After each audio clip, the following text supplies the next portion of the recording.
I was born in Salt Lake City in 1942, and my father was working for a company that was unionized, and he was always in trouble because the other workers said he was working too hard and he was making all of them look bad. They went out of their way to intimidate him to slow down. So when he got an opportunity to work for a company in Eugene, Oregon that was not unionized, and he could be recognized and rewarded for working hard, we moved to Oregon. I've been blessed to come from a family of strong, hardworking, confident women and a very hardworking father. I was raised by a very strong grandmother who was left a widow when I was 1. She had her appendix taken out when she was 48 years old, and was common in those days. She recuperated in bed for weeks. The doctor had left a sponge in the incision site that cut off the circulation to her leg as she was in bed and immobile. As a result, she lost her right leg and wore a 30-pound wooden leg for the rest of her life. She worked from home in many, many ways to support herself. I loved her so much, and she had positive, strong spirit and learned to work to support herself regardless of her leg. My mother entered nursing school in 1936 and became a registered nurse in 1938, which was very unusual for women in the 1940s and 50s. She was an amazing mother and a great example to me of independence and work ethic. Because of the examples of my father and my mother and my grandmother, I learned to work very, very early. I got my first full-time summer job in the 8th grade, learning to frost cakes and work at the counter in Finn's Bakery in Salt Lake City. This came to an end when I was there alone one day and got robbed with a gun. My mother never let me go back. In the summers of the 9th and 10th grade, I worked as a lifeguard at the Holiday Country Club. And then in the summer of 1955, I moved to Oregon to help my grandmother get her house ready to sell, and I picked beans for that entire summer. We were paid 10 cents a bucket. I really love green beans still. During high school and college, I worked as a print model for John Robert Powers. It didn't take me very long to decide that modeling was not for me. Throughout high school, I worked in sales at the Wardrobe, an upscale women's clothing store in the Cottonwood Mall. I continued to work there throughout the summer and breaks from college. Throughout my junior high and high school, my love was my pinto horse named Charlie Horse. I belonged to the Mount Olympus High Riders, and we square danced on horses in the Days of 47 parades and rodeos.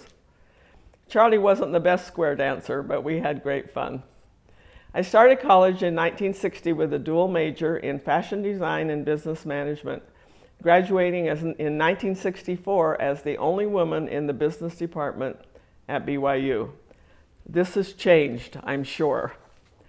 When I graduated from college, I was recruited into the buyer's program at a large Northern California department store chain called the Emporium. They were the model chain store that eventually became Macy's. At the time, they had 8 chain stores in Northern California, and I was based in their San Francisco hub store. I loved it. I thought I had such a great life in San Francisco, making $475 a month. I spent 3 years moving as a buyer through the departments of maternity and children's wear. After I was married, I moved to Sacramento and became the employee liaison and employment specialist for Northern California Montgomery Ward stores. I hated it. My job included hiring and firing and disciplinary actions for older men laborers in the automotive and tire departments. This was one of my first experiences in the equality of male and female workforce. They fired a man who was within 1 year of retirement and making $2,000 a month, and hired me to do his exact same position at $600 a month. I was so happy to give birth to Melissa so that I could quit and stay home. In 1969, I moved back to Salt Lake City and went back to work at the Wardrobe store in the mall. At the same time, I opened a children's store in my basement, all with clothing I had made. I was selling by referrals and requests only, and had fun doing children's fashion shows on my back patio. I started going to market and buying samples from children's clothing distributors for my basement store. It was fun, and I got to stay home with my 2 girls. By then, Angela had joined us. In 1970, the owner of the Wardrobe asked if I wanted to buy their second floor, which was all children, and run it as a separate business. They had children's branches in 2 malls, and I could have both of them for $450 a month. $450 a month was such a gift and opportunity for me that I just took the leap and figured out how I was going to do it after. At this time, I was going through a divorce. I knew I could do this and still raise my children. During this time, I married the most amazing, supportive, and creative man ever. Wally was born in 1976 and started working with me at 2 weeks, riding in a Snuggly on my stomach every day. I also happily married 3 fabulous bonus children with this marriage. My stores became wonderful pieces of architecture. Bill was an amazing architect that's left a heritage of beautiful buildings all over Utah. My children were raised helping me in the store and roaming the malls when they were not in school. They laugh now, saying that they were raised as mall rats.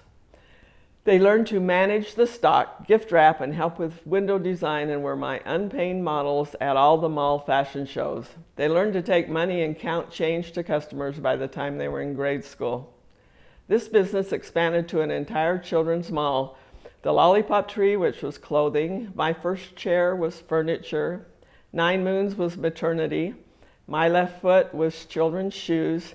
And the 50-Yard Line was an NFL store run by my darling father with a 30-person film room where we showed NFL films for birthday parties. The business expanded over the next 10 years with locations at Valley Fair Mall, Trolley Square, and Five Points Mall in Bountiful. During my entire childhood and my adult life, health was always an issue that I had learned to control with medication. One of the ways I coped with this was my family and work. I never really had time to feel sorry for myself or to quit. I know you've all heard my health story and the role it played in directing the life of not only me, but changed my goals, my health, my profession, and my family. This all began in 1979. I met Dr. Donsbaugh in 1979, where he taught me how to take responsibility for my health and what I needed to do to stay healthy and well. Beneficial International has been the result of all the knowledge that I was driven to find. Over the last almost 40 years, this passion has not only changed my life, my family's lives, and the lives of thousands of others, but has given us an opportunity to provide a nurturing retreat for employees and families to have a great life. We've traveled the world and educate hundreds of thousands of people to new health concepts, made new forever friends in all areas of the world. We made thousands of business decisions, some great, many not so great. We've been through many different marketing methods, some worked, some did not. Through all the highs and lows, we never gave up our vision to change lives for the better. I've loved my coworkers who have shared this vision. I've adopted many coworkers from the last 40 years as my family by choice. I've been able to run a company and spend amazing quality time with my children and my grandchildren. They've worked somewhere in the company between their life changes since they were small children. Wally will tell you he sold tissue repair door to door when he was 6. They have traveled with me, done trade shows, did marketing and PowerPoints, and all have spent many years in the warehouse. They've all been models and advertising at some point and guinea pigs for new products. My priority has always been my family. From these 6 amazing children, there are now 6 amazing in-laws, 30 grandchildren, amazing ones, 9 grandchildren-in-law, amazing ones, 14 great-grandchildren, amazing ones. Our family now consists of 65 of the most fabulous people ever. My second priority has been my faith. I feel much comfort and peace with my knowledge of life and eternity. My third priority has been my work. The goal of being able to change others' lives for good has sustained me through hard times and fabulous times. Bill and I have traveled the world to every corner except Iran, Iraq, Syria, and Libya, and for some reason, New Zealand. But it is on my bucket list. We've loved different cultures, different people, beautiful areas of the world, spending much of this time with friends that have also become family by choice. Much of our fun was discovering architecture from all centuries and all countries. We have roamed through almost every ruin still standing in every country.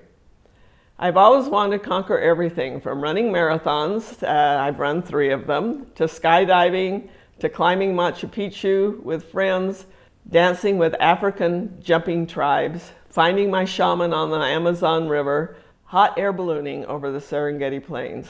Anything nature, from swimming with whales, spending time in their birthing coves, photographic safaris in Africa, salmon fishing in our favorite healing place, Alaska, hiking into the forest to find bears, and piranha fishing on the Amazon. Anything new and interesting I've always wanted to do. So, what am I going to do now? I am so confident in the ownership and leadership of Beneficial going forward. With Wallace at the helm, assisted by Melissa, Cameron, and Vicki as corporate officers, I only see great success. I see amazing new directions from these talented and smart young leaders, assisted by the greatest 25 coworkers assisting them. They are taking the vision of the company and expanding the ability to educate and change lives. I'm going to stay on the board of directors so I can see the exciting direction that Beneficial International is taking. I do have mixed feelings, as I can see that they're going to have so much fun building the company and I won't be there every day. So what comes next?